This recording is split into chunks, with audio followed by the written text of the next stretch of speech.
सरकारी नौकरी वाले प्यून को भी भर भर कर दहेज दिया जाता है। इवन हमारे यहाँ तो सरकारी नौकरी करने का सबसे बड़ा रीजन ही शादी में दहेज लेना होता है। सरकारी बैंक में वहाँ के एम्प्लॉयज़ के नखरे देखकर आपको सरकारी नौकरी के फायदे समझ आ जाएंगे।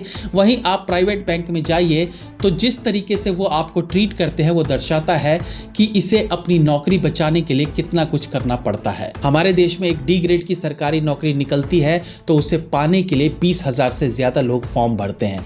जिस पद के लिए 12th होना अनिवार्य है उसके लिए MA MSc तक के लोग अप्लाई करते हैं। सोच के देखिए क्यों।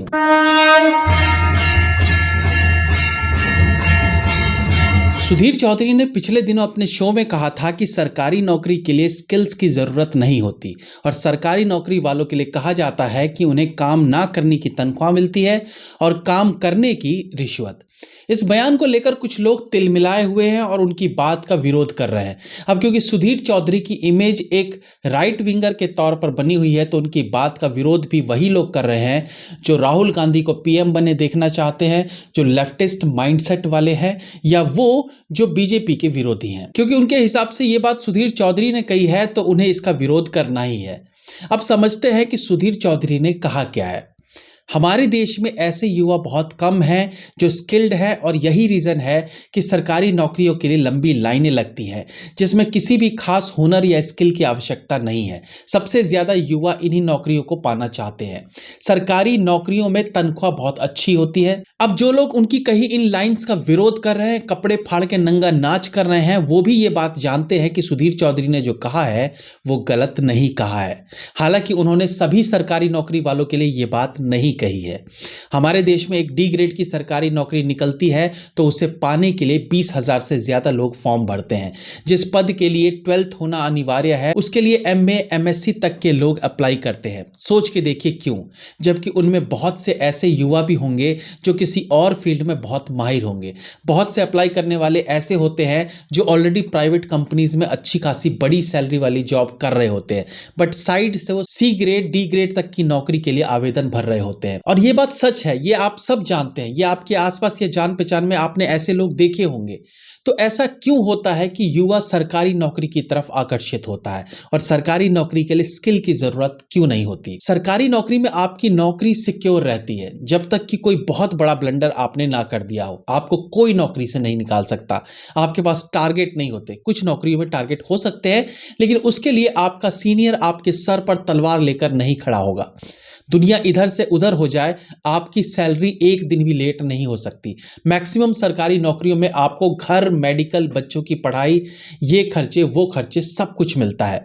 बच्चों की पढ़ाई के लिए अलग पैसा, ईयरली घूमने का अलग पैसा। अगर आपकी जॉब में पब्लिक से सीधा लेना देना है तो आपकी चांदी ही चांदी। रिटायरमेंट के बाद मोटा पैसा, फिर जिंदगी भर की पेंशन, आप जाओगे तो बीवी को पेंशन। तो जाहिर सी बात है कि एक युवा को अपनी लाइफ सिक्योर होती दिख रही है तो वो सरकारी नौकरी की तरफ क्यों नहीं जाएगा। अब सवाल उठता है कि सरकारी नौकरी के लिए स्किल्स की जरूरत होती है या नहीं। तो ऑफ कोर्स स्किल की जरूरत नहीं होती है। जितने सरकारी नौकरियों के फॉर्म्स निकलते हैं उनमें केवल एजुकेशन की डिमांड होती है। कोई 12वीं पास चाहिए, कोई ग्रेजुएट, या बहुत रेयर हुआ तो इससे ऊपर की एजुकेशन की डिमांड होती है। 12th पास हैं या ग्रेजुएट हैं तो आप बिना किसी स्किल्स के फॉर्म भर सकते हैं। पास हो जाने पर ट्रेनिंग के दौरान आपको आपका काम सिखाया जाता है। ये होती है सरकारी नौकरी। डिफेंस की नौकरियां छोड़ दी जाए तो बाकी सरकारी नौकरियां इतनी ज्यादा मुश्किल नहीं होती। दूसरी तरफ है प्राइवेट जॉब, जहां सैलरी को जस्टिफाई नहीं किया तो आपको सैलरी मिलेगी या नहीं ये कहा नहीं जा सकता। आपके सर पर एक टारगेट की बड़ी सी तलवार हमेशा अटकी रहती है। टारगेट पूरा नहीं हुआ तो सैलरी मिले ना मिले ये आपके बॉस की दरिया दिली पर डिपेंड करता है। प्राइवेट जॉब में आप कंपनी को अपनी सैलरी का 50 गुना कमा के देते हो तब जाकर आपकी सैलरी आती है। इन जॉब्स में आपने कुछ खास कोर्सेस किए हो तब आपके हुनर के हिसाब से आपको जॉब मिलता है। प्राइवेट कंपनीज में फ्रेशर्स की डिमांड भी आपके द्वारा किए किसी खास कोर्स के बेसिस पे होता है जिसमें कंप्यूटर का ज्ञान होना तो मस्ट होता है। लेकिन गवर्नमेंट जॉब में ऐसा नहीं होता है। तो अगर सुधीर चौधरी ने सरकारी नौकरी पाने वालों को बिना स्किल के बोला है तो इसमें कोई गलत नहीं है। और जो वाकई में गवर्नमेंट जॉब में ईमानदारी से अपना काम मेहनत से करते हैं उन्होंने उनको एक्सेप्शन में रखा है। तो फिर नाराजगी किस बात की है? मैं बिहार से हूं और यहां पर अगर आप एक मल्टीनेशनल कंपनी में 2 लाख रुपए महीने भी कमाते हैं तो भी आपकी अहमियत गवर्नमेंट जॉब वाले प्यून से कम है। सरकारी नौकरी वाले प्यून को भी भर भर कर दहेज दिया जाता है। इवन हमारे यहाँ तो सरकारी नौकरी करने का सबसे बड़ा रीजन ही शादी में दहेज लेना होता है, और इस बात को हमारे बिहारवासी भी झुठला नहीं सकते, क्योंकि ये सत्य है और ये बात सब जानते हैं। ये सब इसलिए कि वहां लड़की के बाप को लगता है कि बेटी भले प्यून के यहाँ जाए, लेकिन कम से कम वो कभी भूखी नहीं मरेगी, क्योंकि उसके दामाद की सरकारी नौकरी है। यस, मैं पूरी तरह से सुधीर चौधरी जी की बात से एग्री करता हूं कि सरकारी नौकरी के लिए स्किल की जरूरत नहीं होती। इवन कुछ बड़ी जॉब्स जैसे आईएएस, आईपीएस वगैरह को छोड़ दी जाए तो बहुत ज्यादा क्वालिफिकेशन की भी जरूरत नहीं होती। यूपीएससी की तैयारी के लिए आपकी मेहनत जरूरी है, लेकिन टेक्निकल स्किल्स की जरूरत नहीं है। एक बार आपका सिलेक्शन हो गया तो खुद आपको इन सब की ट्रेनिंग दी जाएगी। लेकिन प्राइवेट जॉब्स में, फॉर एग्जाम्पल आप कॉल सेंटर की बात कर ले, तो आपको कंप्यूटर नॉलेज होनी जरूरी है, जो एक स्किल है।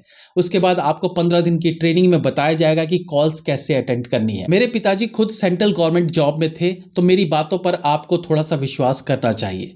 रही बात गवर्नमेंट एम्प्लॉयज के काम ना करने की, तो इसके लिए आप किसी दिन एक सरकारी बैंक में चले जाएं और एक दिन आप किसी प्राइवेट बैंक में चले जाएं, आपको मालूम हो जाएगा। सरकारी बैंक में वहां के एम्प्लॉयज के नखरे देखकर आपको सरकारी नौकरी के फायदे समझ आ जाएंगे।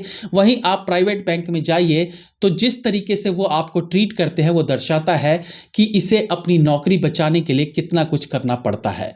प्रॉब्लम यह है कि सच्चाई कड़वी होती है, या यूं कहिए कि इस सरकारी और गैर सरकारी नौकरी की सच्चाई सभी जानते हैं और बड़े अच्छे से जानते हैं, लेकिन खुल के किसी के मुंह से सुन ले तो उन्हें बुरा लग जाता है। और यही बात किसी लेफ्टिस्ट चाटुकार पत्रकार ने कही होती तो इस पर कोई सवाल नहीं उठता। और सबसे बड़ी बात, सुधीर चौधरी ने सभी सरकारी नौकरी करने वालों के लिए ये बात कही ही नहीं। उन्होंने साफ साफ कहा है ये सभी ऐसे नहीं होते, तो बात तो यही खत्म हो जाती है। फिर ये बवाल क्यों?